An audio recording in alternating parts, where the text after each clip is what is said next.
Hello everyone. तो आज पूरे 8 दिनों के बाद फिर से एक बार हम वापस आ गए और आज हम लोग करेंगे क्लास 9th के इकोनॉमिक्स को। बिल्कुल 2 चैप्टर बचे हुए, फटाफट उसको भी खत्म कर देंगे। अब 3rd चैप्टर हम लोग स्टार्ट करेंगे जो इकोनॉमिक्स है क्लास 9th का, जिसका टाइटल है poverty as a challenge. Poverty as a challenge, गरीबी एक चुनौती। जो पॉवर्टी है, पॉवर्टी का मतलब वही होता है गरीबी। आखिर पॉवर्टी होता क्या है, गरीबी होता क्या है, गरीबी का क्या डेफिनेशन है? गरीबी का सिर्फ मतलब हम लोग के नज़र में सिर्फ ऐसा डेफिनेशन है कि पैसा नहीं है तो गरीब है। बट ये सिंगल डायमेंशन से बस गरीबी को हम लोग डिफाइन नहीं कर सकते हैं। गरीबी को देखने के कई नज़र है, अब सबका तरीका देखने का अलग अलग है। जैसे सपोज करो कि मेरे घर में इन्वर्टर है, इन्वर्टर 24 घंटा चल रहा है, लाइट बत्ती पंखा सब चल रहा है। मेरे घर के जो बगल में घर है उसमें ढिबरी पे दिन रात कट रहा है लोगों का। मेरे घर में इन्वर्टर है, उसमें ढिबरी पे कट रहा है। मेरे कंपैरिजन में वो गरीब हो गया, मेरे कंपैरिजन में वो ढिबरी वाला क्या हो गया, गरीब हो गया। ठीक है, अब सपोज करो हम बैठे हैं गेट पे अपना घर के सामने से, फटाफट 10 गाड़ी पार किया एक आदमी का 10 गाड़ी एकदम काफिला पार हुआ गाड़ियों का। ठीक है, अब उसके कंपैरिजन में हम गरीब हो गए। हमारे पास खाली इन्वर्टर है, उसके पास 10 गो 4 व्हीलर गाड़ी है, उसके कंपैरिजन में हम क्या हो गए, हम गरीब हो गए। ठीक है, उसके कंपैरिजन में हम गरीब हो गए। अब वो 10 गो गाड़ी काफिला वाला जा रहा था, अचानक से उसका जो मालिक था उसके मोबाइल में रील आ गया। किसका रील आ गया? तो भाई मुकेश अंबानी का जो बेटा है उसके प्री वेडिंग का रील आ गया। अब उसके प्री वेडिंग का रील आया, वो इतना खतरनाक, इतना मतलब पैसा वाला, तो क्या बोल सकते हैं उसको, इतना तगड़ा। प्री वेडिंग में इतना खर्चा है, वेडिंग में हम लोग इतना खर्चा नहीं कर सकते जितना प्री वेडिंग में खर्चा किया है। विदेशी विदेशी सिंगर आ रहा है, बड़ा बड़ा महान लोग नेता ही सब आ रहे हैं। ठीक है, इतना खर्चा किया है, ये देख के जो 10 गाड़ी वाला है ना, वो गरीब टाइप फील करेगा कि भाई कितना पैसा है मुकेश अंबानी के पास, उसको गरीब टाइप वाला फीलिंग आ जाएगा। ठीक है, तो मुकेश अंबानी के कंपैरिजन में पूरा इंडिया गरीब, मुकेश अंबानी के कंपैरिजन में पूरे इंडिया के कंपैरिजन में गरीब हो जाएगा, क्योंकि सबसे अमीर इंसान है वो। ठीक है, तो गर्मी बोल रही है, तो गरीबी को देखने के कई डायमेंशन हो सकते हैं, ये मल्टी डायमेंशनल चीज़ है। एक्चुअल में इसका डेफिनेशन क्या होता है कि भाई ये एक ऐसा कंडीशन है या फिर गरीबी एक ऐसी सिचुएशन है जब इंसान बिल्कुल महसूस करता है हेल्पलेसनेस। कैसा महसूस करता है? Helplessness. It is a condition of helplessness. बिल्कुल बेसहारा महसूस करता है इंसान, उसका लगता है कि मेरे पास कोई ऑप्शन ही नहीं है। वो कंडीशन को हम लोग गरीबी बोलते हैं। ठीक है, उस कंडीशन को हम लोग क्या बोलते हैं? गरीबी बोलते हैं। जब इंसान बिल्कुल बेसहारा महसूस करता है, उसकी एबिलिटी नहीं होती अपनी बेसिक्स नीड को भी पूरा करने के लिए, वो अपनी जो बेसिक उसका नीड होता है उसको भी पूरा नहीं कर पाता। जैसे हमारे डेली लाइफ में बेसिक नीड्स क्या है? कपड़ा, खाना, घर। ठीक है, पढ़ाई करना है तो पैसा सामान खरीदने के लिए। ठीक है, बाहर कुछ खाना है तो उसके लिए पैसा चाहिए। ठीक है ना, यानी ये सब रिसोर्सेज वाली चीज़ है। ठीक है, बट एक इंसान गरीबी तब महसूस करेगा जब वो कैपेबल नहीं होगा इन चीज़ों को मतलब फुलफिल करने के लिए। उसका जो नीड है, ना उसके पास घर है, ना उसके पास ढंग का कपड़ा है पहनने के लिए, ना 2 वक्त का रोटी है खाने के लिए। इस कंडीशन को हम लोग बोलेंगे पॉवर्टी। ठीक है, जब इंसान अपना बेसिक नीड्स को, when a person is unable to fulfil its basic need. अब उसके बेसिक नीड्स क्या क्या हो सकते हैं? कपड़ा हो सकता है, क्लोथ्स, खाना हो सकता है, फूड, रहने का जगह, शेल्टर, एजुकेशन हो सकता है, एजुकेशन, और कई सारी चीज़ें हो सकती है इसमें इटी से, है ना। जब आपको इससे ज़्यादा याद नहीं हो तो पीटी से ही लिखते हैं। ठीक है, इससे ज़्यादा इसलिए इटी से लिखते हैं ताकि इससे ज़्यादा हमको याद तो है नहीं, मेनली यही होता है। अब पहले के टाइम में जो फिल्म वगैरह बनता था वो इन्हीं सब टॉपिक्स को उठाता था। जैसे एक फिल्म है रोटी, कपड़ा और मकान, तो फूड इज फॉर रोटी, कपड़ा और मकान। गरीबी का डेफिनेशन मूवी के नेम में आ गया। ठीक है, तो ये एक ऐसा कंडीशन है, पॉवर्टी एक ऐसा कंडीशन है जब इंसान जो है वो अपने बेसिक नीड्स को पूरा नहीं कर पाता है। ठीक है। अब इसको लोग अलग अलग नज़र से देखते हैं। जैसे हम बात करते हैं वर्ल्ड में, ऊपर वर्ल्ड की बात करते हैं तो वर्ल्ड जो मेजर करता है पॉवर्टी को, वो उसके लिए काफ़ी डायमेंशंस है। जैसे वो देखेगा कि इसका स्टैंडर्ड ऑफ लिविंग कैसा है। स्टैंडर्ड ऑफ लिविंग मतलब इसके घर में आरओ वाटर आता है कि नहीं, मिनरल वाटर है कि नहीं, ठीक है, खाना इन लोग ढंग का खाता है कि नहीं, ठीक है, कपड़े पहनता है तो ऐसा फटा पुराना कपड़ा पहन के तो नहीं रहता है। तो ये चीज़ें नोटिस करेंगे स्टैंडर्ड ऑफ लिविंग में। एजुकेशन में देखेंगे कि भाई इनके जो बच्चे हैं, इनके घर में जो लोग हैं पढ़े लिखे हैं कि नहीं, इनके जो बच्चे हैं वो ढंग का एजुकेशन एक्सेस कर पा रहे हैं कि नहीं, इनके आंगनबाड़ी में जाकर पढ़ रहे हैं, वो आंगनबाड़ी बोल नहीं पा रहे हैं, आड़ी बड़ी कर रहे हैं, ठीक है। तो ये चीज़ें इन सब डायमेंशंस पे होता है। हेल्थ देखेंगे कि इनके घर में क्या वो टीबी के पेशेंट तो ना बैठल है, ठीक है, क्या कोई इनमें अंडर नरिशमेंट वाला तो नहीं है, यानी कुपोषण के शिकार तो नहीं है कोई यहाँ पे इनके घर में। तो ये अलग अलग डायमेंशन पे क्या होता है, चीज़ें को देखा जाता है, पॉवर्टी को देखा जाता है वर्ल्ड में, ठीक है। अब बात करते हैं कि पॉवर्टी को देखने का जो मेजर दो तरीके हैं, जो जैसे हम लोग क्या ना, हम लोग जो है सोशल स्टडीज पढ़ रहे हैं, सोसाइटी के बारे में पढ़ रहे हैं, तो हम लोग सोशल टाइप साइंटिस्ट की बात करेंगे। सोशल साइंटिस्ट यानी कि सोसाइटी को पढ़ने वाले साइंटिस्ट की बात करेंगे। सोसाइटी में जो रह रहे हैं ना, सोसाइटी की चीज़ों को देख रहे हैं, उनके अकॉर्डिंग पॉवर्टी क्या है, वो पॉवर्टी को यानी कि वो गरीबी को किस नज़र से देखते हैं, ठीक है, वो सोसाइटी के अकॉर्डिंग देखेंगे। उनके लिए पैसा वैसा उतना ये सब नहीं है, ठीक है, वो सोसाइटी के हिसाब से देखेंगे। उनको लिए ये नहीं है केमिकल मेथड, फिजिकल मेथड, ये सब नहीं, वो सोसाइटी में क्या उनका सिनेरियो है, क्योंकि सोसाइटी पढ़ना है, सोशल स्टडीज, तो सोसाइटी में क्या इनका सिचुएशन है, उसके अकॉर्डिंग जो सोशल साइंटिस्ट है वो देखते हैं कैसे गरीबी को, उसके ऊपर बात करते हैं। उससे पहले एक बात ये जान लेते हैं कि जो गरीबी है, जो पॉवर्टी है, ये एक सोशियो इकोनॉमिक प्रॉब्लम है। सोशियो इकोनॉमिक प्रॉब्लम, ठीक है।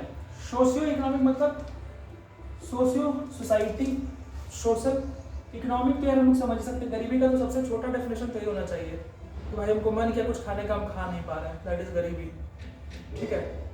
अब क्या बोल सकते हैं इसको, हाँ, सपोज करो मेरा मन किया गुपचुप खाने का, अब ऐसे नहीं सोच लेना है कि गुपचुप खाने का मन किया, ठेला नहीं है तो गरीबी है, ऐसा नहीं है। गुपचुप खाने का मन किया लेकिन पैसा नहीं है जेब में खाने के लिए, गरीबी। ठेला पे गए, भगा दिया, भगा से, गरीबी। कैसे भगा दिया, अब ये भी सोचने वाली बात है कि ठेला पे हम गए, बिना हमको कुछ दिले भगा दिया। फटल हाफ पैंट पहन लेते, शर्ट में 2 बटन नहीं, ठीक है, खाली बाल स्टाइल में कटवाई लेते, शर्ट में 2 बटन नहीं है, इधर से फटल है, इधर फटल है, पैंट पूरा फटा, हाफ पैंट घुसटाते हुए चल रहे हैं। वो जैसे ही ठेला पे जाएंगे वो पूछेगा नहीं कि तुम्हारे पास पैसा है कि नहीं है, निकल इनसे, तुरंत भगा देगा, ठीक है। यानी कि गरीबी एक ऐसा सिचुएशन है जहां पे आप सोसाइटी से भी बाहर हो जाते हैं। एक ऐसा सिचुएशन है जहां आप सोसाइटी से भी क्या कर दिया जाता है, आपका बहिष्कार हो जाता है, you are excluded from the society, right. तो गरीबी एक ऐसा सिचुएशन है, जैसे ये बिल्कुल सही एग्जाम्पल था, कभी कभी लोग देखते भी होंगे, सपोज करो कोई आया है, उसका देखे कि हम लोग पहचान जाते हैं कि वो गरीब है, कुछ है, आगे बढ़ो पहले ही बोल देते, पूछते भी नहीं कि क्या करना है क्या नहीं करना है, क्या काम है, पैसा है कि नहीं, कुछ भी नहीं है, सब बस आया दुकान पे भगा से, अभी खुला नहीं है, अभी छूटा नहीं है, ऐसा लोग बोल देते हैं, ठीक है। यानी कि तरह से सब आपके लुक्स की वजह से, आपके पहनावा बढ़ावा, क्लोथिंग की वजह से भी लोग क्या करते हैं, समाज से बाहर कर देते हैं। तो सोशल साइंटिस्ट जो है उन्होंने इसी चीज को पकड़ा, गरीबी के 2 कंडीशन, एक तो है कि क्या उसको बोलते हैं, सोशल एक्सक्लूजन, सोशल एक्सक्लूजन यानी समाज से आपको बहिष्कार कर देगा, बाहर, सीधे बाहर का रास्ता देखेंगे, कुछ पूछना नहीं है, कुछ बैठना नहीं है अगल बगल में, आसपास में कुछ नहीं, तुम गरीब हो तो भागो यहाँ से, मुंह देखा है ये वाला सीन, ऐसे नहीं बोलना चाहिए लेकिन ठीक है, ये वाला सीन हो जाता है, ठीक है। लोग लुक्स को देख के जज कर लेते हैं। बहुत पहले तो हम लोग वीडियो भी देखते थे यूट्यूब वगैरह पर, तो इसमें इसी पे रहता था, लुक्स के ऊपर ही बहुत वीडियो रहता था, है ना। देखने में गरीब लग रहा है लेकिन एक बैठ के खरीद लिया, मर्सिडीज BMW खरीद लिया, ट्रैक्टर खरीद लिया, इसे वाला देखते थे। तो लुक्स पे लोग सोसाइटी से क्या करते हैं, एक्सक्लूड कर देते हैं उसको, लुक्स पे, रहने के तरीके पे एक्सक्लूड कर दिया जाता है, सोसाइटी से बाहर कर दिया जाता है पॉवर्टी में। ये पहला कंडीशन। दूसरा कंडीशन है वल्नरेबिलिटी।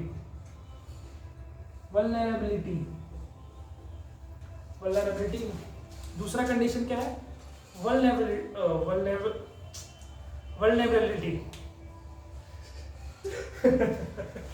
वल्नरेबिलिटी, वल्नरेबिलिटी का हिंदी होता है संवेदनशीलता। ये एक्चुअली उन लोगों को पकड़ते हैं, जो सोशल साइंटिस्ट है वो वल्नरेबिलिटी में उन लोगों को पकड़ते हैं जो आने वाले कुछ सालों में गरीब हो जाएंगे, जो आने वाले कुछ सालों में क्या हो जाएंगे, गरीब हो जाएंगे। अब इसमें दोनों ग्रुप हैं, वल्नरेबिलिटी में दोनों ग्रुप हैं, सोशल ग्रुप भी हैं, सोशल ग्रुप्स।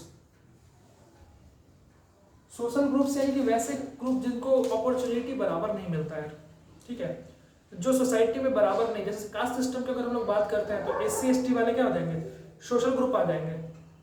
ये वैसे सोशल ग्रुप है जिनको इक्वल अपॉर्चुनिटी नहीं मिलता है, ठीक है। ये वैसे सोशल ग्रुप है जो हमारे बराबरी में नहीं आ सकते हैं। ऐसा नहीं है कि नहीं आ सकते, आजकल तो धीरे धीरे ये चीजें खत्म भी हो रही हैं, बट अब ये पढ़ने हम लोग वल्नरेबिलिटी में सोशल ग्रुप्स कौन से, जैसे SC वाले हो गए, ST हो गया, OBC हो गया, EWS हो गए, EWS यानी कि इकोनॉमिकली वीकर सेक्शन। ये वैसे लोग हैं जो काफी वल्नरेबल हैं। जैसे क्या होता है, हॉस्पिटल में जाता तो नहीं बोलता कभी कभी ये सिचुएशन काफी वल्नरेबल है, बचेंगे कि नहीं बचेंगे पता नहीं।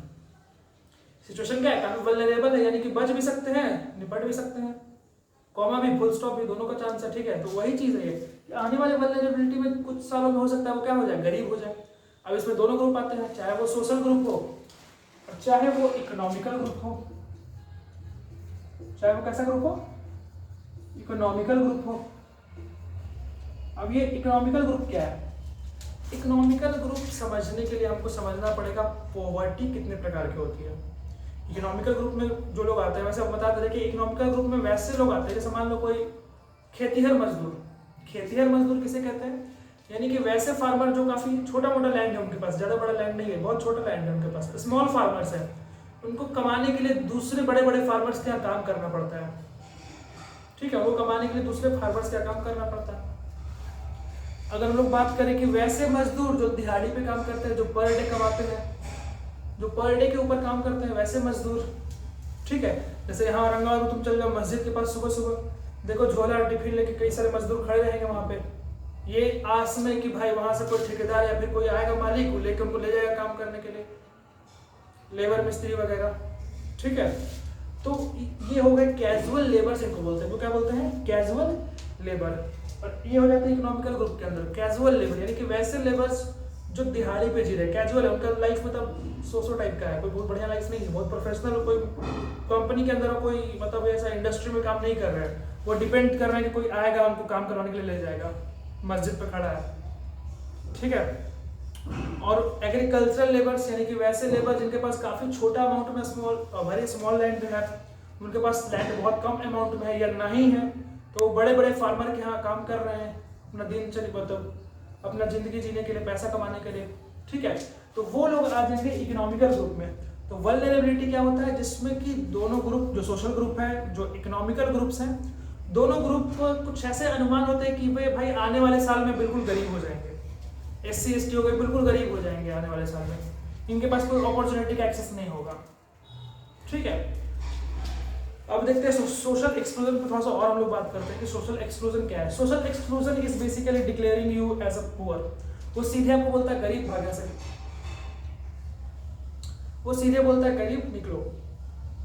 सोशल एक्सक्लूजन में आपके पास अपॉर्चुनिटीज नहीं होते हैं, सोशल एक्सक्लूजन में आपके पास अपॉर्चुनिटीज नहीं होता है, you have no access for opportunity, आपको कोई अपॉर्चुनिटी नहीं मिलेगा। सोशल एक्सक्लूजन समाज से आपको बाहर, कोई फंक्शन बड़ा बड़ा पार्टी हो जिसमें घुसने आपको अलाउड नहीं है, जो लोग खा रहे हैं वहां पे खड़ा होकर खाना आपको अलाउड नहीं है, ठीक है। किसी तरह का आपको इकोनॉमिकल वर्क नहीं मिलेगा, आपको एजुकेशन का राइट नहीं है, ठीक है। गरीब हर जगह आपका इल ट्रीटमेंट, इल ट्रीटमेंट क्या है, देखो हर जगह आपका क्या हो रहा है, इल ट्रीटमेंट, यानी कि दुर्व्यवहार हो रहा है आपके साथ हर जगह, हर जगह मतलब कभी कोई जानबूझ के ढकेल दे रहा है, कोई टच नहीं कर रहा है, कोई गरिया के निकल जा रहा है, कोई कुछ कर रहा है, ठीक है। इल ट्रीटमेंट होता है हर जगह, गरीबी मतलब सोशल एक्सक्लूजन में, समाज से आप बाहर हैं, ठीक है ना। तो ये चीज है सोशल एक्सक्लूजन में जानना जरूरी था कि भाई एक ऐसा कंडीशन है, एक ऐसा कंडीशन है जहाँ पे आप समाज से बाहर हैं, ना आपके पास कोई अपॉर्चुनिटी है कि आप कोई जॉब कर लेंगे, ना आपके पास एजुकेशन का अपॉर्चुनिटी है कि आप एजुकेशन कर लेंगे, ना आप इतने मतलब अमीर टाइप के हैं कि आप भाई बड़े बड़े पार्टीज करवा सकते हैं या उसको ज्वाइन कर सकते हैं या उसमें इंटर कर सकते हैं, ठीक है। और ये सीधा आपको डिक्लेयर करता है पुअर, सोशल एक्सक्लूजन पुअर। हालांकि सोशल एक्सक्लूजन अगर लोग देखा जाए तो ये कास्ट में भी होता है, समाज से बहिष्कृत करना ये कास्ट में भी होता है, बहिष्कार करना समाज के अंदर में। जैसे SC ST वाले हैं उसको समाज से बाहर करना, उनका छुआ हुआ नहीं खा सकते हैं। हालांकि ठेला पे जाकर पूछते नहीं कि आप कौन जात के हैं, ठेला पे जब गुपचुप खा जाते हैं एकदम ऐसे ही सब मसलता है चोखा, तब तो कोई ना पूछता है कि कौन जात के है। उस टाइम तो खट्टा है, बहुत बढ़िया है, ये मजा आता है गुपचुप खाने में। उस टाइम तो जात पात नहीं पूछेगा, उस टाइम तो बहुत टेस्टी है ना। और ऐसे समाज से बाहर कर दे कि भाई SC कास्ट के है तो धोबी है तो चमार है, राजा के गली में दूसरा चमार, ये चमार वो चमार, ये सब चीज़ सोशल एक्सक्लूजन में सोसाइटी में देखी जाती है। खैर ये तो सोसाइटी का चीज़ ही है, कास्ट बेसिस पे भी होता है, कास्ट के बेसिस पे भी होता है सोशल एक्सक्लूजन, और आपके इकोनॉमी के ऊपर भी होता है, इकोनॉमिकल कंडीशन कि आप गरीब है कि अमीर है। ठीक है, तो दोनों चीज़ों पे चलता है। वल्नरेबिलिटी भी दोनों चीज़ों पे चलेगा। जो सोशल ग्रुप्स हैं उनके लिए भी है कि SC ST वाले हो सकता है आने वाले टाइम में गरीब हो जाए बहुत। जो तुम्हारे इकोनॉमिकल ग्रुप है, यानी कि जो वैसे मजदूर है जो खेत वगैरह में काम कर रहे हैं, या फिर जो शहरों वगैरह में जो कैजुअल लेबर्स हैं, वो लोग आने वाले टाइम में गरीब हो जाएगा। ठीक है, तो ये दोनों लेके चलते हैं, सोशल एक्सक्लूजन में भी और वल्नरेबिलिटी में भी। सोशल एक्सक्लूजन में कास्ट के नाम पे भी हो जाएगा बाहर, आप सोसाइटी में भी आप बाहर हो सकते हैं। इकोनॉमी में आप अगर गरीब है तो कोई पूछेगा नहीं कि हाँ भाई खाया कि नहीं खाया, चलो निकलो, पता नहीं चलाया कोई को। ठीक है, तो ये चीजें हैं दो कंडीशन जिसमें सोशल साइंटिस्ट यानी कि हम सोसाइटी को पढ़ने वाले लोग, ठीक है, सोशल स्टडीज वाले लोग, सोसाइटी को पढ़ने वाले साइंटिस्ट, ये दो चीजों पे डिफाइन करते हैं किसको, पॉवर्टी को, सोशल एक्सक्लूजन पे और वल्नरेबिलिटी पे, संवेदनशीलता पे। ठीक है, अब इसके आगे हम लोग बात करते हैं टाइप्स ऑफ पॉवर्टी के ऊपर।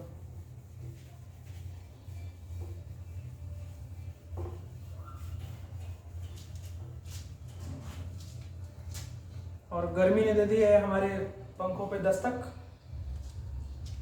पसीनों ने ले लिए हैं चेहरे, पसीनों ने ले लिए हैं जगह हमारे मस्तक। चलो ठीक है, बताओ टाइप्स ऑफ पॉवर्टी। अब थोड़ा सा इस पर हंसी छूट है, क्या है पॉवर्टी का भी टाइप होता है क्या?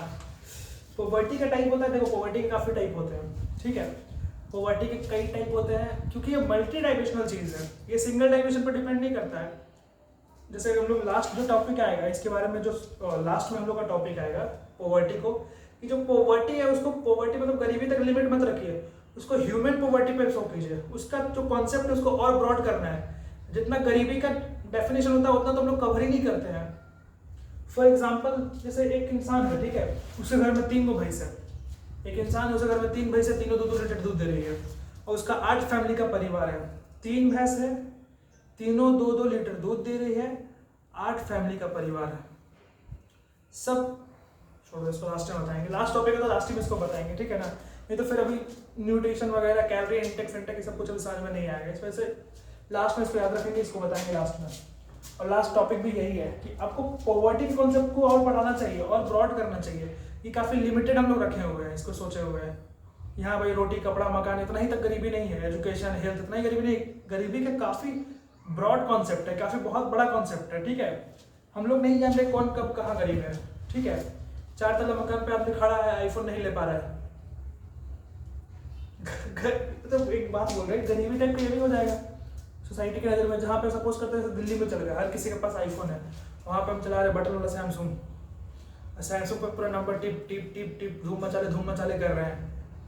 गरीबी का कॉन्सेप्ट बहुत ब्रॉड है, ये सिंगल डायमेंशन कॉन्सेप्ट नहीं कि एक चीज़ के ऊपर डिपेंड होकर हम लोग बोल दिए कि हाँ भाई इसका मतलब गरीबी है तो गरीबी है, काफ़ी चीज़ों पर डिपेंड करती है। राइट, अब हम लोग बात करते हैं बेसिकली टाइप्स ऑफ पॉवर्टी के बारे में। ठीक है, तो पॉवर्टी के वैसे तो काफ़ी टाइप होते हैं, बट बेसिकली हमको 2 ही टाइप जानना है। पॉवर्टी के जो 2 टाइप है,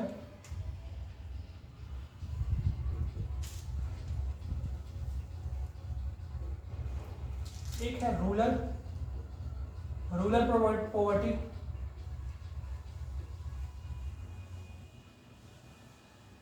एक है हमारा अर्बन पॉवर्टी।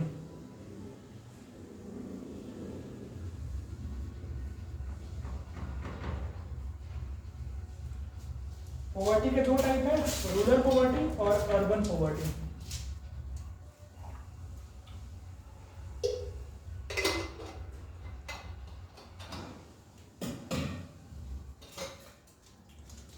रूरल का मतलब हर किसी को पता होगा, रूरल का मतलब होता है गांव, और अर्बन का मतलब होता है शहर। तो गांव की गरीबी और शहरी गरीबी, गांवी गरीबी और शहरी गरीबी। गांव में अगर गरीबी का डेफिनेशन हम लोग देखें, रूरल पॉवर्टी का मतलब देखें, तो गांव में वो इंसान जिसके पास अपना खुद का खेत नहीं है वो गरीब है। वो इंसान जिसके पास अपना खुद का खेत नहीं है गांव में वो गरीब है। यानी कि those person who have no agricultural land, जिसके पास कोई एग्रीकल्चरल लैंड नहीं है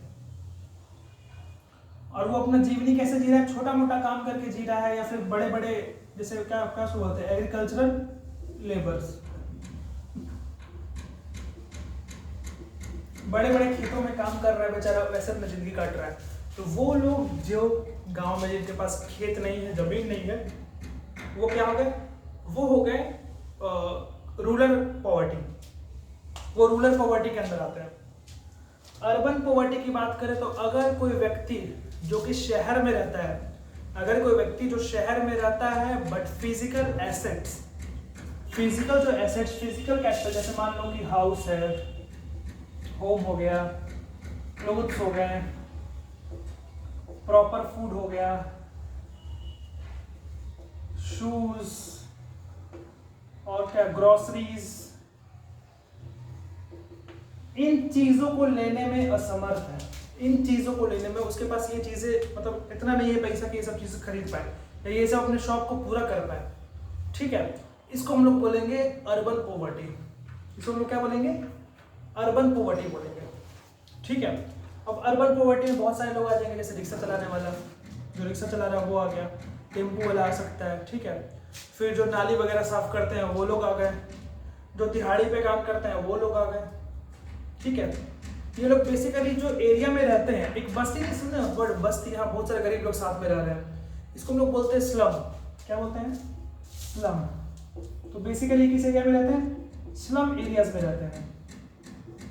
कैसे एरियाज में रहते हैं, स्लम एरियाज में रहते हैं। यहाँ भी हमको देखने को मिलेगा एक कॉन्सेप्ट सोशल एक्सक्लूजन का। सोशल एक्सक्लूजन में ये कंडीशन ऐसा बनाया जाता है कि गरीब हो तो गरीबों के बीच ही रहो। अब बस्ती जो स्लम है ना, उसमें कई सारे जो ऐसे लेबर, कैजुअल लेबर वगैरह, जैसे जो फिजिकल एसेट अपने पूरे नहीं कर पा रहे, वो सब ग्रुप में साथ रहते हैं। तो ये सोशल एक्सक्लूजन का पार्ट ही बना कि आप शहर में नहीं रह सकते, आपको बस्ती बना के अलग रहना पड़ेगा, स्लम एरिया में रहना पड़ेगा।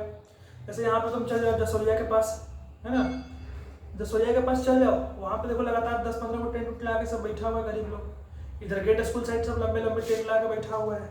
ठीक है, तो सोशल एक्सक्लूजन का भी एक कॉन्सेप्ट आ जाता है अर्बन पॉवर्टी में कि आपको भाई क्या है, गरीब हो तो गरीबों के बीच ही रहना है, शहर के बीच में घुसने की आपको जरूरत नहीं है। तो ये दो तरह के हमारे हो गए क्या, पॉवर्टी के टाइप हो गए, दो तरह के, अर्बन पॉवर्टी और रूरल पॉवर्टी। अब हम लोग बात करते हैं कि आखिर हमको पता कैसे चलेगा कि कौन पॉवर्टी में है, कौन पॉवर्टी में नहीं है, कौन गरीब है, कौन गरीब नहीं है, कौन अमीर। अच्छा, अमीर ना, एक बात याद रखो, एक्चुअली बात ये ना, गर्मी इतना ज़्यादा है कि गला और जीभ दोनों पूरा सूख रहा है, तो आवाज बहुत फंस रहा है। ठीक है, एक बात याद रखो, इकोनॉमिक्स के अंदर रिच वर्ड को यूज नहीं करेंगे, या इस चैप्टर के अंदर लोग रिच वर्ड का यूज नहीं करेंगे। हम लोग यूज करेंगे वर्ड पुअर या तो फिर नॉन पुअर, पुअर या फिर नॉन पुअर। रीजन क्या है, तो सबसे पहला एग्जांपल दिए थे, याद करो, जो मेरे घर के बगल में है वो मेरे सामने गरीब है, हम उसके सामने अमीर है। ठीक है, अब दो लोगों के बीच में कंपैरिजन में है तो हम अमीर निकल गए, जब तीसरा व्यक्ति आया उसमें तो हम गरीब हो गए। यानी कि इसमें कोई फिक्स नहीं है कौन अमीर है, कौन गरीब है, कौन क्या है। ठीक है, इस वजह से हम लोग रिच वर्ड का यूज नहीं करेंगे, हम लोग बोलेंगे पुअर या फिर नॉन पुअर। राइट, तो पुअर या फिर नॉन पुअर वर्ड का यूज करेंगे। अब हम लोग समझते हैं मेजरिंग ऑफ पॉवर्टी,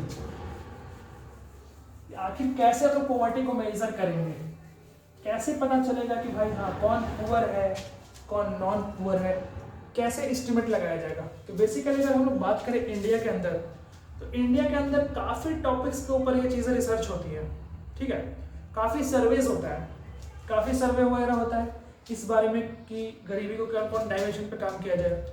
जैसे हेल्थ में कितने लोग बीमार हैं, घर के अंदर कितने बच्चे हैं, कितने बच्चे स्वस्थ हैं, कितने बच्चे कुपोषित नहीं हैं, कितने ऐसे बच्चे हैं जो जन्म लेते ही मर गए, कितने ऐसे बच्चे हैं जो जन्म लेते कि 1 साल के भीतर मर गए, कितने ऐसे बच्चे हैं जो स्कूल 6 से 14 साल के बीच में बट स्कूल जाने में असमर्थ हैं, कितने ऐसा घर है जहाँ पे ढंग का पानी नहीं है पीने को, खाना में सड़ा पुराना खाना खा रहे हैं, 2-2 साल पुराना वाला खाना पे खा रहे हैं, तबीयत खराब हो जा रहा है। ठीक है, तो ये कई सारी डायमेंशन पे डिसाइड होता है गरीबी के बारे में। और गरीबी को मेजर करने के लिए होता है poverty line. Poverty line, poverty line होता है, एक लाइन है। अब देखो सिचुएशन ऐसा है ना कि हर कंट्री का टाइम के साथ पॉवर्टी लाइन चेंज होता रहता है। हर कंट्री में जरूरी नहीं कि पॉवर्टी लाइन सेम होगा। पॉवर्टी लाइन क्या है? पॉवर्टी लाइन में बेसिकली एक अमाउंट को डिफाइन किया जाता है, एक फिक्स अमाउंट रखा जाता है। सपोज करो कि यहाँ पे रखते हैं एक अमाउंट एक्स रुपया, इंडिया की बात करें तो एक्स रुपया, हम इतना अमाउंट रख दिए, एक सरकार जो है वो फिक्स कर दी कि एक्स रुपया। अब पूरे इंडिया में जितने भी घरों में, पूरे इंडिया में घर में अगर कोई ऐसा घर है जहाँ पे एक्स से कम खर्चा हो रहा है, जितना गवर्नमेंट डिसाइड की है उससे कम पैसा है, जितना गवर्नमेंट एक्स रुपया डिफाइन किया इसके पास एक्स से कम रुपया है, उसको बिलो पॉवर्टी लाइन यहां रखेंगे नीचे, BPL, BPL below poverty line. ठीक है, और गवर्नमेंट जितना रुपया फिक्स की है, अगर उस फैमिली में पर डे उससे ज्यादा रुपया यूज होता है या उससे ज्यादा रुपया वो फैमिली कमाती है, उसको हम लोग बोलेंगे APL, above poverty line, above poverty line. Below poverty line मतलब कि पुअर, और एपीएल यानी कि एबव पॉवर्टी लाइन मतलब नॉन पुअर। ठीक है, अब ये पॉवर्टी लाइन डिफाइन कैसे होता है, तो किस चीज पे डिपेंड करता है? तो बेसिकली ये डिपेंड करता है इनकम, किस पे? इनकम पे, इनकम पे डिपेंड करता है या फिर कंजप्शन पे डिपेंड करता है। इनकम यानी कि आप कितना कमा रहे हैं, कितना कमा रहे हैं, या फिर कंजप्शन यानी कि आप कितना खर्च कर रहे हैं। अब हर देश में क्या होता है कि गवर्नमेंट क्या करती है, एक अमाउंट डिफाइन करती है कि पर डे अगर किसी घर में एक व्यक्ति का कमाई अगर एक्स रुपया से कम है तो वो बीपीएल में आएगा, यदि एक्स रुपया से ज्यादा है तो वो एपीएल में आएगा, या फिर कमाई नहीं तो खर्चा अगर एक्स रुपया से कम है तो बीपीएल, खर्चा यदि एक्स रुपया से ज्यादा है तो एपीएल। ठीक है, अब बात करते हैं कि इंडिया में पॉवर्टी लाइन कितना रुपया, क्या बेसिक है, किस पर डिपेंड, कितना रुपया इंडिया में फिक्स किया हुआ है। उससे पहले एक और बात जानना जरूरी है, सिर्फ इनकम और कंजप्शन पर ही डिपेंड नहीं करता है, ये आपके नरिशमेंट के ऊपर भी डिपेंड करता है, कितना हम लोग भोजन कितना खाते हैं, कितना कैलोरी का खाना हम लोग एक दिन में खाते हैं, इस पे भी डिपेंड करता है। ठीक है, तो जो पॉवर्टी लाइन है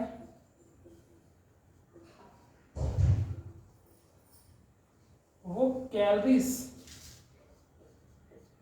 कितना कैलोरीज हम लोग ले रहे हैं, कैलोरीज पे भी डिपेंड करता है, और वो इनकम या फिर कंजप्शन, इनकम या फिर कंजप्शन पे भी डिपेंड करता है।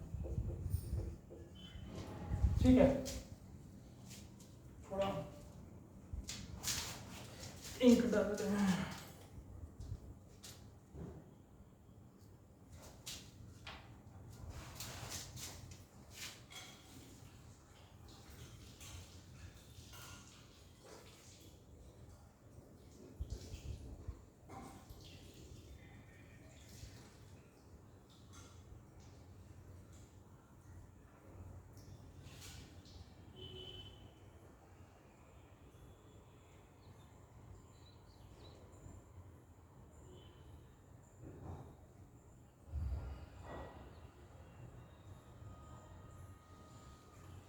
तो पॉवर्टी लाइन किस किस पर डिपेंड करता है, इनकम के ऊपर भी डिपेंड करता है, इनकम कंजप्शन, और गवर्नमेंट डिसाइड करती है किस बारे में भी, कैलोरीज पे भी डिपेंड करता है कि एक फैमिली में कितनी कैलोरीज का यूज किया जा रहा है। अब इसमें थोड़ा सा इंटरेस्टिंग बात ये है कि ये चीजें जो है कैलोरीज के ऊपर हो गया या फिर तुम्हारा कंजप्शन इनकम के ऊपर हो गया, ये दोनों क्षेत्रों के लिए अलग अलग है, यानी कि गांव का अलग डिफाइन है, शहर का अलग डिफाइन है। सिमिलरली इनकम भी गांव का अलग डिफाइन है, शहर का अलग डिफाइन है। तो गांव के लिए हम लिख रहे हैं रूरल,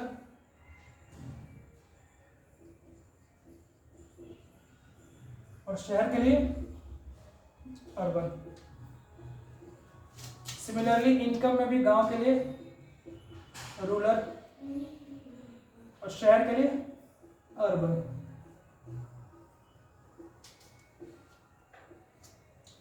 अब गवर्नमेंट ने जो डिसाइड किया है गांव के लिए कि गांव में प्रति घर में प्रति व्यक्ति वो एपीएल में तभी आएगा, यानी कि वो एबव पॉवर्टी लाइन तभी आएगा जब वो पर डे 2400 किलो कैलोरी खा रहा होगा।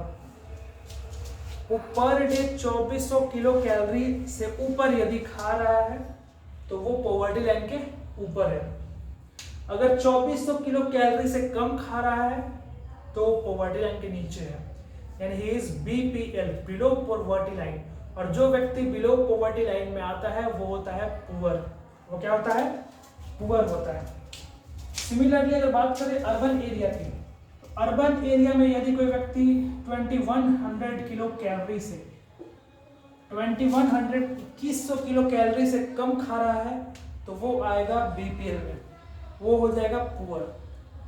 अगर 2100 किलो कैलोरी से ज्यादा खा रहा है तो वो आ जाएगा एपीएल में, यानी कि एबव पॉवर्टी लाइन, यानी कि वो नॉन पुअर है, वो गरीब नहीं है। तो ये तो बात हो गया किसका? कैलोरीज का बात हो गया। अब बात करते हैं इनकम के ऊपर।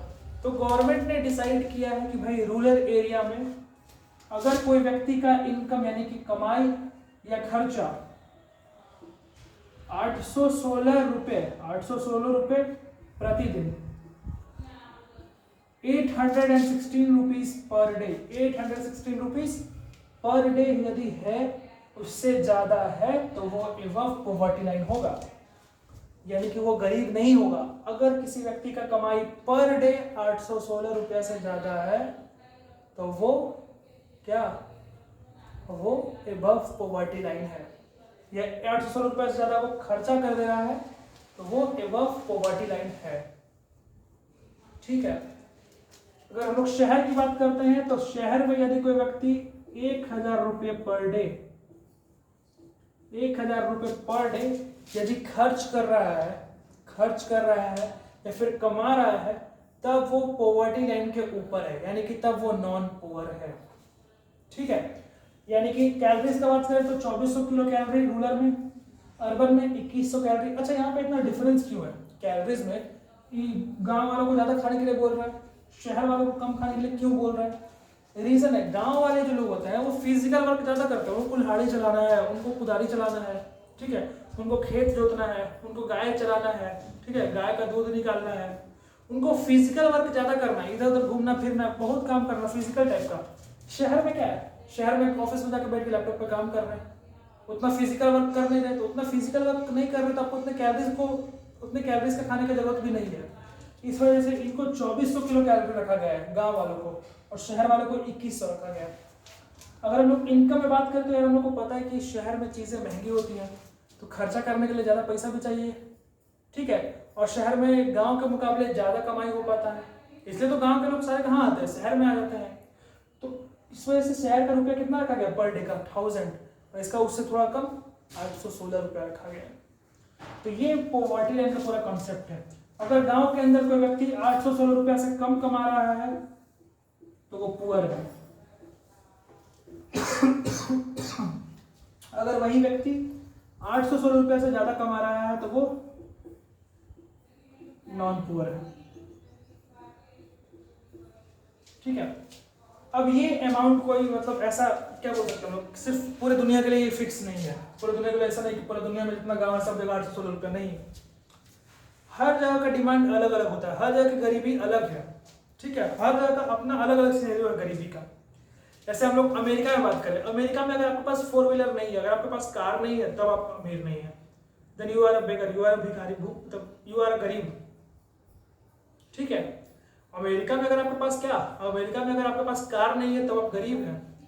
इंडिया में आपके पास कार आ गया तो अगल बगल के लोगों को नजर लग जाता है, आया बाल कार ले ले, सबके नजर लग जाता है कि अरे बाप रे कार ले लिया, मतलब पैसा कमाल बहुत है। हाँ ठीक है, वही बात करें अफगानिस्तान में चल जाओ, वहां जाके पल्सर गाड़ी उड़ाओ, लोग खुश देख के बाप रे अमेरिक छा रहा भाई, पल्सर गाड़ी ले लिया है।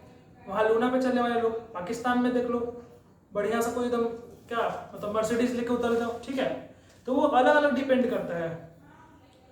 गरीब जो कार नहीं ले पाया अमेरिका में वो, इंडिया में जो साइकिल नहीं ले पा रहा है वो गरीब।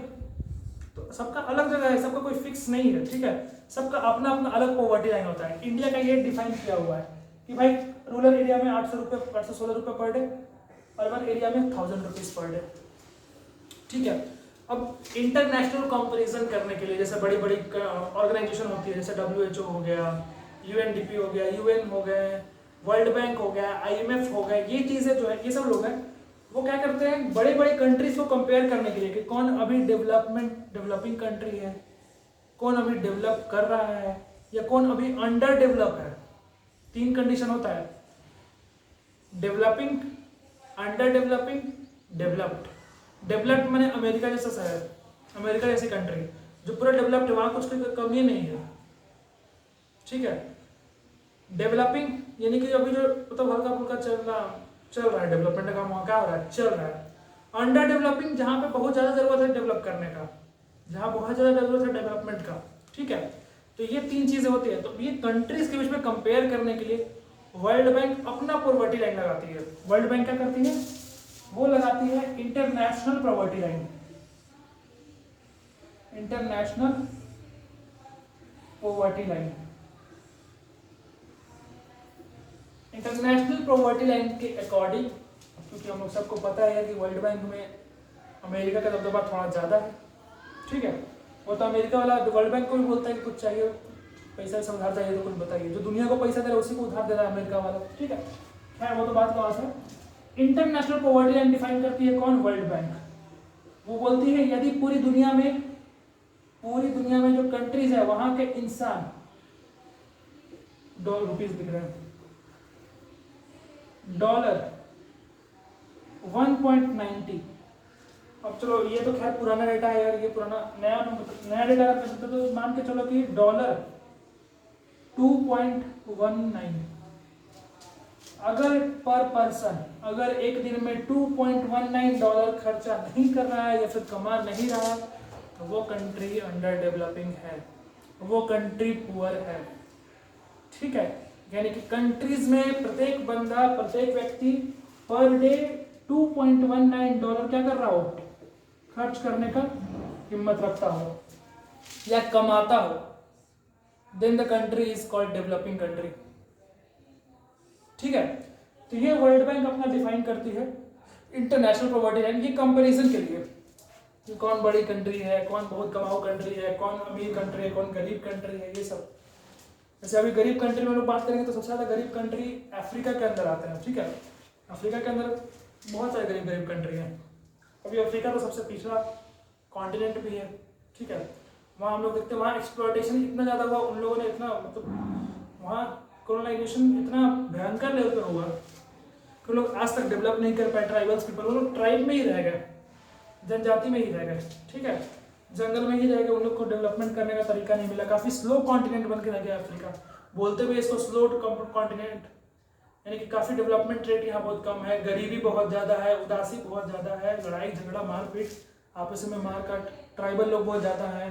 ठीक है, तो ये बात हो गया पॉवर्टी लाइन के बारे में। इस तरह से गरीबी मेजरमेंट किया था, गरीबी का मेजरमेंट होता है।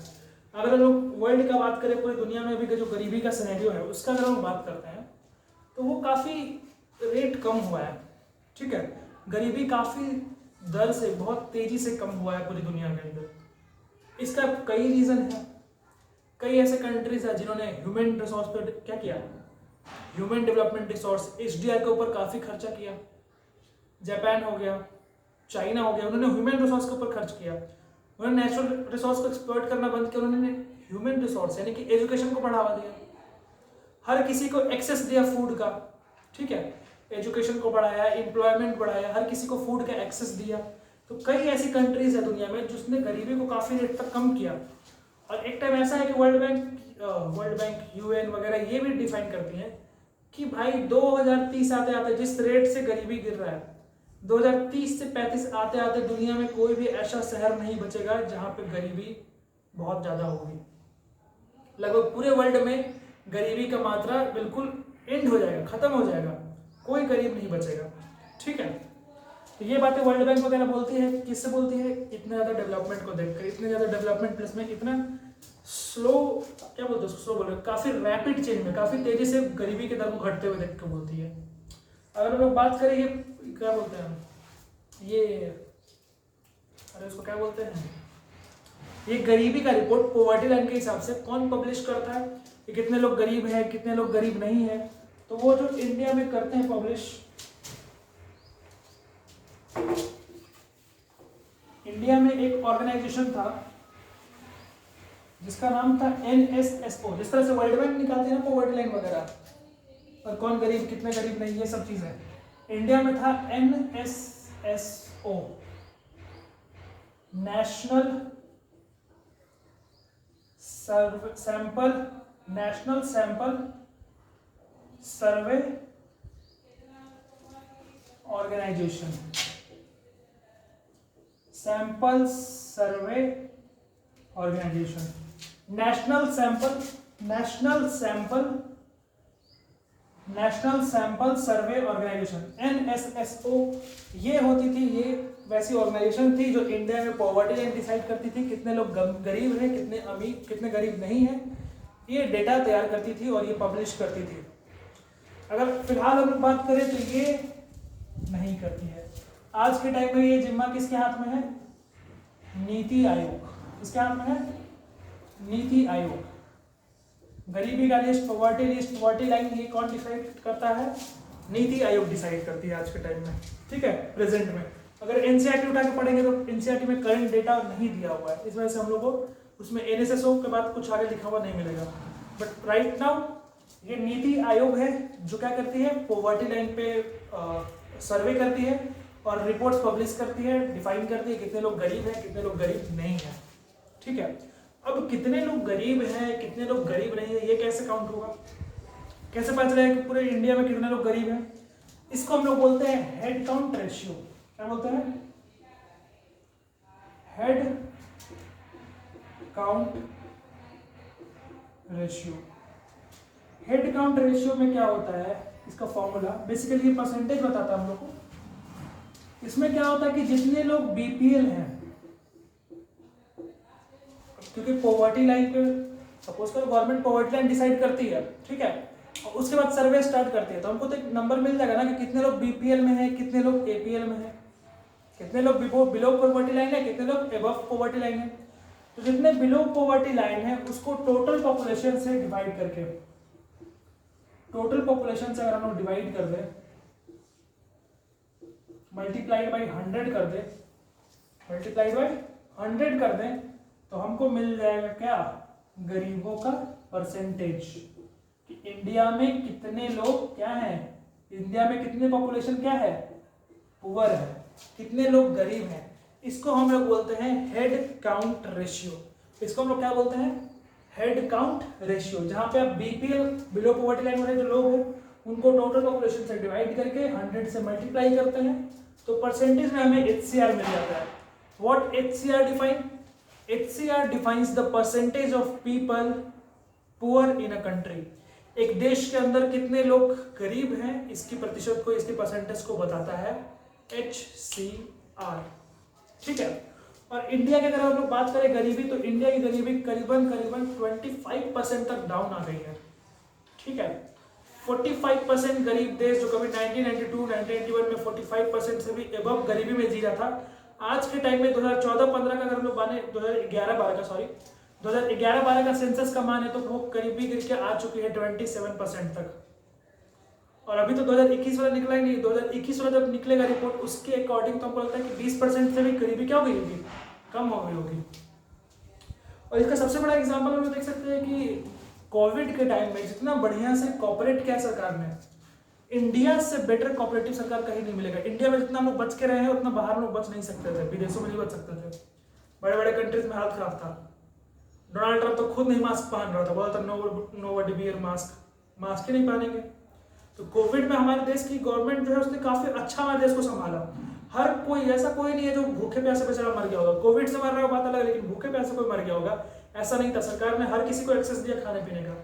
प्लस में ऐसे कई सारे सोशल ग्रुप्स भी थे जिन्होंने इस काम को संभाला, खाना वाना देने का। हम खुद 2-3 बार दिए हैं तो ग्रुप में, हम अपने से नहीं, अपने से तो खुद खाना आदमी नहीं खा पाता है, दुनिया को क्या बांटेगा, बट ग्रुप में मिलकर दिए हैं। ठीक है, तो ये जरूरी भी है। देश जब संकट में हो तभी एक्चुअली में देश के अंदर का जो प्रॉब्लम है, सिचुएशन है, उसका पता चलता है। तो कोविड के टाइम में हम लोग जितने अच्छे से हम लोग लड़े हैं, जो इंडिया कंट्री, जो भारत जितने अच्छे से कोविड को हमने टैकल किया है, जितने अच्छे से हमने कोविड से फाइट किया है, उससे हम लोग ये तो नहीं बोल सकते कि वी आर पुअर कंट्री, हम लोग गरीब कंट्री है या हम लोग बहुत दिक्कत वाला कंट्री है, बेकार कंट्री है, ऐसा बोलना तो बिल्कुल गलत होगा। क्योंकि हमको लगता है कि बाकी बड़े बड़े कंट्रीज से बढ़िया इंडिया ने हैंडल किया है कोविड को, राइट। इस वजह से, और ये हम लोग क्या हो गए, HCR, हेड काउंट रेशियो, एक देश के अंदर कितने % लोग गरीब होते हैं। ठीक है, तो ये बात हो गया गरीबी के बारे में, कि गरीबी को मेजर कैसे करते हैं, गरीब का परसेंटेज कैसे निकलेगा, कौन गरीब कौन नॉट गरीब। अब बात करते हैं कि आखिर पॉवर्टी हुआ क्यों इंडिया में, what are the causes of poverty, what are the causes of poverty.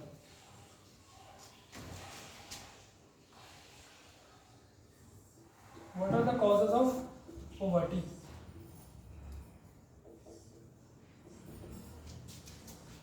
देखो, poverty के कई रीजन हैं।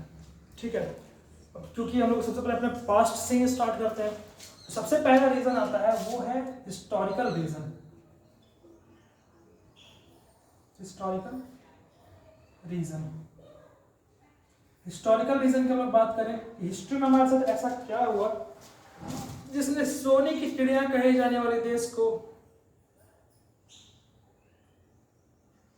ठीक है, ये गरीब की लिस्ट में डाल दिया। एक ऐसा देश जो हर तरह से सर्वगुण संपन्न था, एक ऐसा देश जिसके पीछे दुनिया के बड़े बड़े ताकतों का आंख लगा हुआ था, ऐसा देश जहां से ब्रिटिशर्स करीबन 3-4 ट्रिलियन पैसा आइटम्स उठा के अपने देश में जाकर फेंक दिए।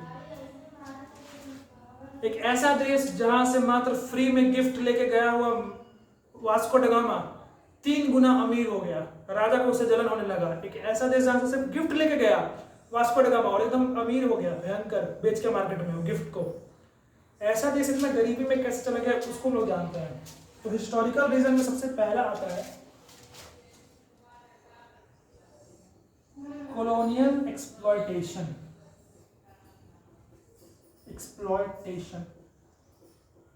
जब इंडिया ब्रिटेन की यानी कि ब्रिटिशर्स की कॉलोनी बन गई थी, तब वहाँ यहाँ पे जो छोटे मोटे फैक्ट्रीज थे, जो हाथ से बुनकर काम करते थे, जो खादी वस्त्र बेचा करते थे, जो छोटे मोटी इंडस्ट्रीज थी, उनको कॉलोनियल पीरियड के दौरान यानी कि अंग्रेजों के राज्य के दौरान, ब्रिटिश राज्य के दौरान बंद करवा दिया गया। काफी डिक्लाइन देखने को मिला। वो इतने अंग्रेजों ने क्या किया, यहाँ पे बन रहे आइटम्स को, यहाँ पे बन रहे हैंडीक्राफ्ट को, सबको अपने अकॉर्डिंग रन करना स्टार्ट किया। सारा जो इंपोर्टेड आइटम था सबको भिजवा दिया ब्रिटेन में, वहां से बनवा के लाते और अपने प्रोडक्ट्स को बेचते हैं। ठीक है, और इतना कम रेट से बेचते हैं, इतने कम रेट्स में बेचते हैं कि जो बाकी जो मतलब मार्केट में जो इंडियंस हैं उनको मजबूरन अपना दुकान बंद करना पड़ता है, उनको इंडस्ट्री अपना फैक्ट्री बंद करके बैठ जाना पड़ता है। यानी कहीं ना कहीं उन्होंने इस लेवल पे एक्सप्लॉइट किया हम लोगों को कि हमारे पास अपॉर्चुनिटीज खत्म हो गई खुद को इवॉल्व करने का, हमारे इंडस्ट्री को और बढ़ाने का, पैसा कमाने का, ठीक है, एम्प्लॉयमेंट का। तो ये एक रीजन हो गया हिस्टोरिकल रीजन कि भाई कॉलोनियल पीरियड के दौरान बहुत ज्यादा एक्सप्लॉइट किया गया हम लोग को। हमारे यहाँ से काफी टैक्सेस, हाई अमाउंट में टैक्सेस, पैसा उठा के उधर फेंक दिया, हमारे यहाँ का गुड्स को उठा के ब्रिटेन जाकर रख दिया गया। ठीक है, तो ये तो पूरा पहला कारण हो गया कॉलोनियल एक्सप्लॉयटेशन। दूसरा है राइज इन पॉपुलेशन।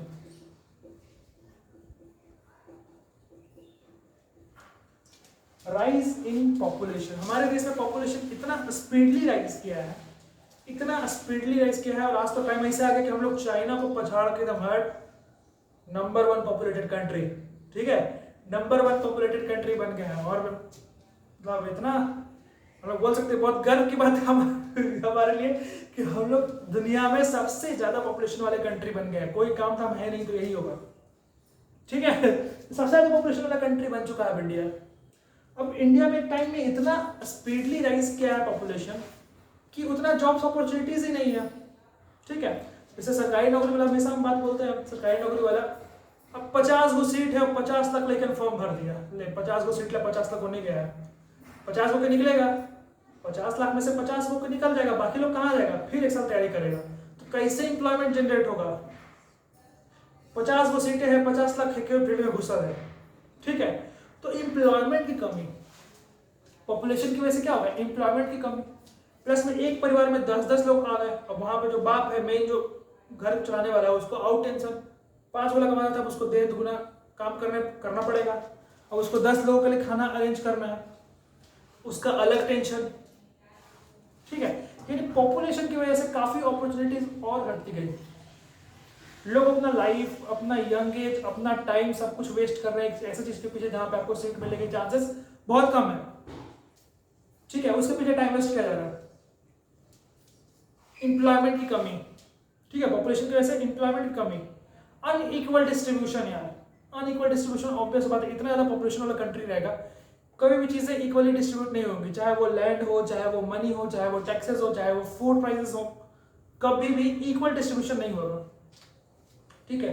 एक रोटी है, 10 का परिवार है, कैसे इक्वल हो जाएगा भाई, एक रोटी के 10 टुकड़ा करो, 4 टुकड़ा में तो छोटा बड़ा हो जाता है, 10 टुकड़ा में क्या होगा, ठीक है।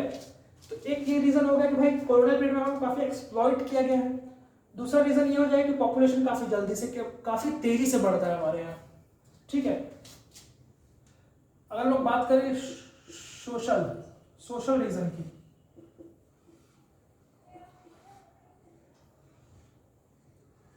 कौन कौन से ऐसे सामाजिक कारण है, कौन कौन से सोसाइटियल कारण है जिसकी वजह से इंडिया में गरीबी आई है। इसके लिए सबसे पहला है कास्ट सिस्टम।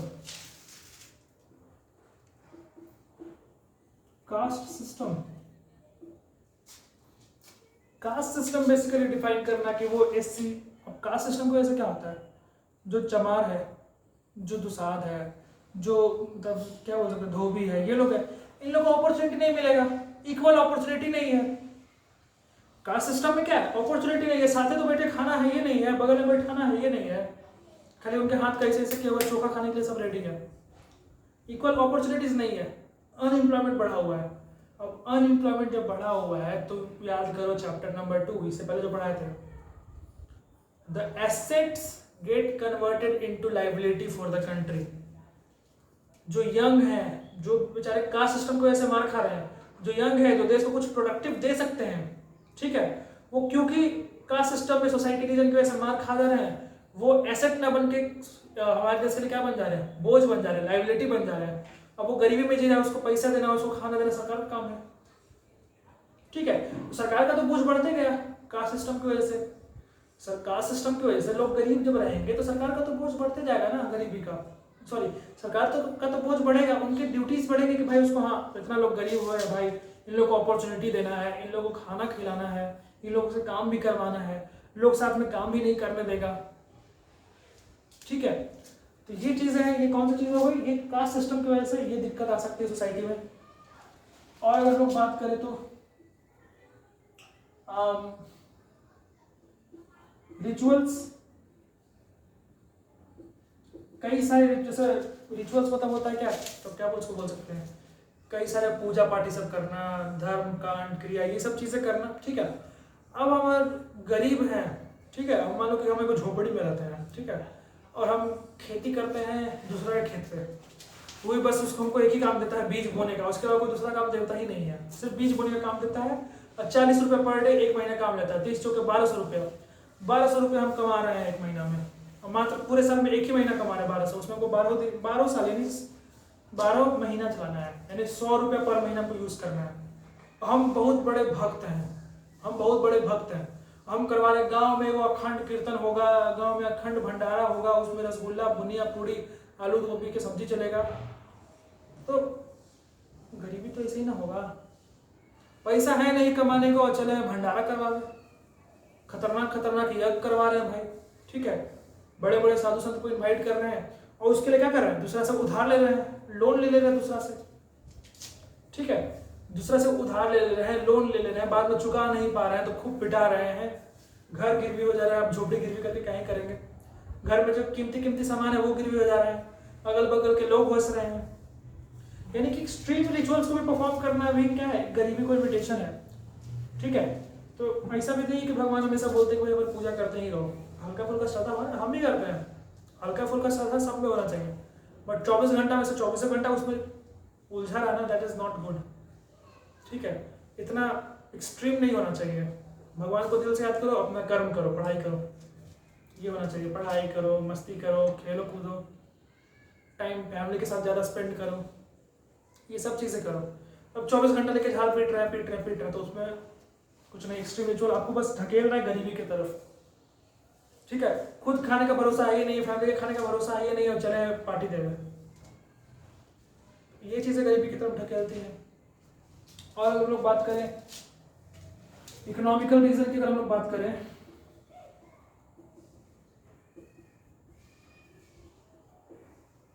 इकोनॉमिकल रीजन तो एक ही जगह, पॉवर्टी, गरीबी। गरीबी की वजह से आपके पास अपॉर्चुनिटी नहीं होता है, लोग देख के जज करते हैं फटर कपड़ा बाहर निकालो, कोई ऑफिस में काम नहीं मिलेगा, कोई जॉब नहीं मिलेगा, ठीक है।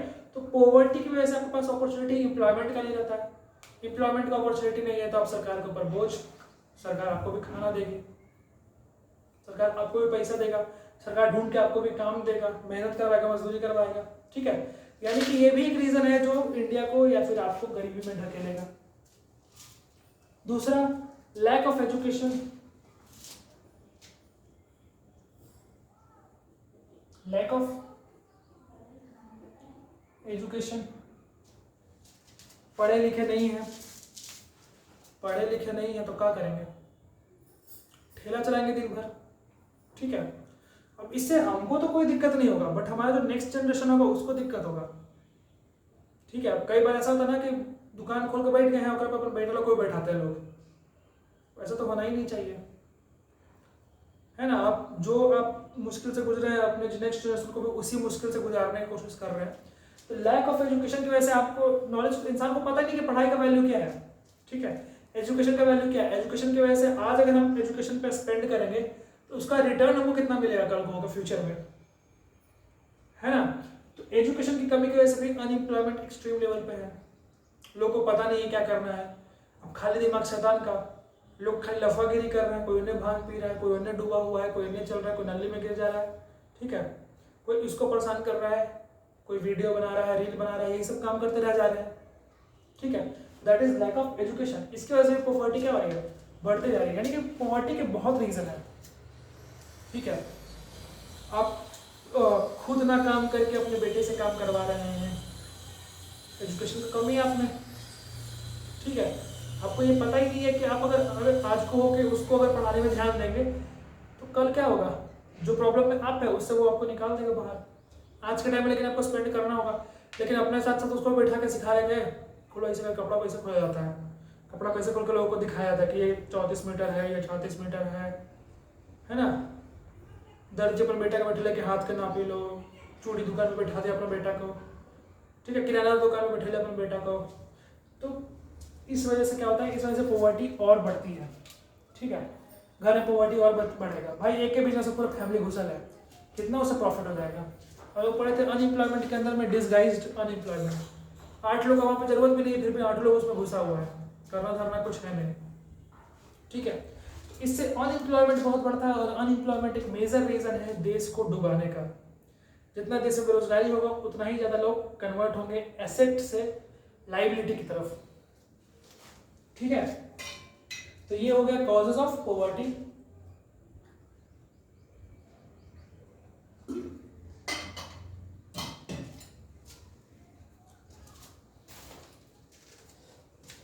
अब बात करते हैं आगे कि आखिर पॉवर्टी का कॉन्सेप्ट क्या है और क्यों ये बहुत लिमिटेड है। क्या इतना तक ही पॉवर्टी सीमित रहना चाहिए, क्या इतना ही पॉवर्टी है, कुछ और भी है,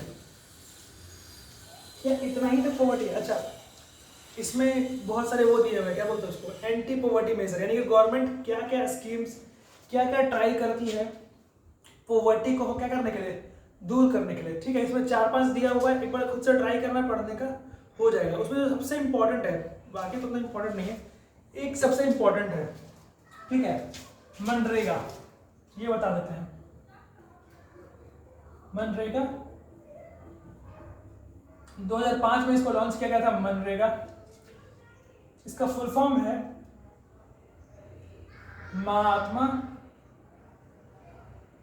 Mahatma Gandhi national rural employment guarantee act. Mahatma Gandhi national rural employment guarantee act, Mahatma Gandhi national rural employment guarantee act 2005। ये गवर्नमेंट लेके आई थी 2005 में। ये बेसिकली रूरल एरिया के लिए था, किसके लिए था, गांवी क्षेत्र के लिए था, गांव के क्षेत्र के लिए था, रूरल एरियाज में। इसमें बेसिकली क्या था कि भाई जितने लोग भी बेरोजगार है, जितने भी अनएम्प्लॉयड लोग थे, उनको 100 डेज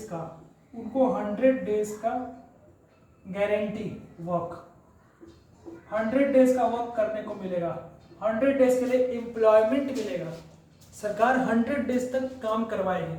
अब उसमें बहुत काम हो सकता है, जैसे कोई रोड बनवाना है, गड्ढा करवाना है, नाली गटर क्रॉस करवाना है, ठीक है, कोई पानी टंकी है उसको बनाना है, तो कई तरह का काम होता है। वो 100 दिन का आपको गारंटी देती है कि आपको 100 दिन का गारंटी वर्क से बेटर बोलना एम्प्लॉयमेंट, 100 डेज गारंटी एम्प्लॉयमेंट। और पर डे के हिसाब से पैसा मिलेगा। जैसे अभी आज का ही न्यूज़ है कि जो मनरेगा में बिहार के अंदर पर डे जो वेज मिलेगा, अब उसको बढ़ा के 245 रुपया कर दिया गया है, 245 से 248 ऐसे ही कुछ, और 250 रुपया करीब मान लो, 250 रुपया कर दिया गया पर डे, 250 रुपया पर डे। और 250 रुपया जब पर डे है, आपको काम कितने दिन के लिए मिल रहा है, 100 डेज के लिए। कितने दिन के लिए मिल रहा है, 100 डेज, यानी कि 250 इंटू 100 कितना हो गया, 25,000 रुपये, यानी 3 महीना में आपको 25,000 रुपये सैलरी आ गई।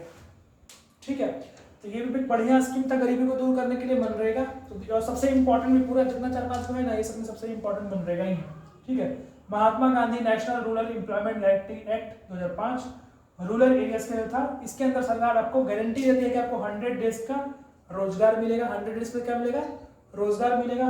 और बिहार में अगर आज का करंट है तो करंट न्यूज होगा कि आज का ही पेपर में न्यूज है कि बढ़ा के उसको 250 अप्रॉक्स 250 पर डे कर दिया गया है। ठीक है, मनरेगा के अंदर 250 पर डे आपको वेज मिलेगा, पैसा मिलेगा। तो ये हो गया मनरेगा के बारे में। ये एंटी पॉवर्टी मेजर, यानी कि वैसे पॉवर्टी को इरेडिकेट करने के लिए, पॉवर्टी को हमारे देश से दूर करने के लिए ये कुछ चीजें, ये कुछ एक्ट, ये कुछ स्कीम है जो सरकार लॉन्च करती है। ठीक है, एक सबसे इंपॉर्टेंट उसमें मनरेगा ये है, बाकी पढ़ना जो कि नहीं इंपॉर्टेंट है इसमें। और अब आते हैं हम लोग अपने सबसे लास्ट टॉपिक पे।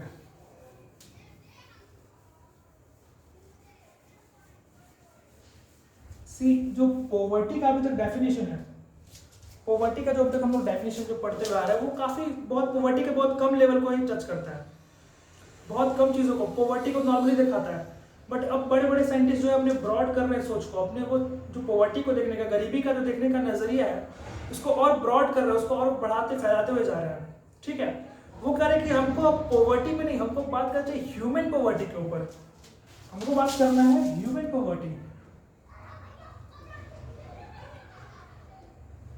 अब जो पॉवर्टी लाइन खींच रहे हैं, तो पॉवर्टी लाइन खींच रहे हैं कि भाई इतना कैलोरी खाना है, ये करना, वो करना है, इसमें कई चीजें ऐसे हैं जो फुलफिल, जैसे मान लो कैलोरी की बात करते हैं। ठीक है, तो जैसे मान लो कि जैसे हम हैं, ठीक है, मेरे घर बहुत गरीब इंसान है, बहुत गरीब इंसान है, झोपड़ी वाला घर है, ढंग का कोई घर नहीं है। ठीक है, 3 भैंस है मेरे पास, और तीनों भैंस डेली 2-2 लीटर दूध देती है, 2 लीटर तीनों भैंस दूध दे रही है।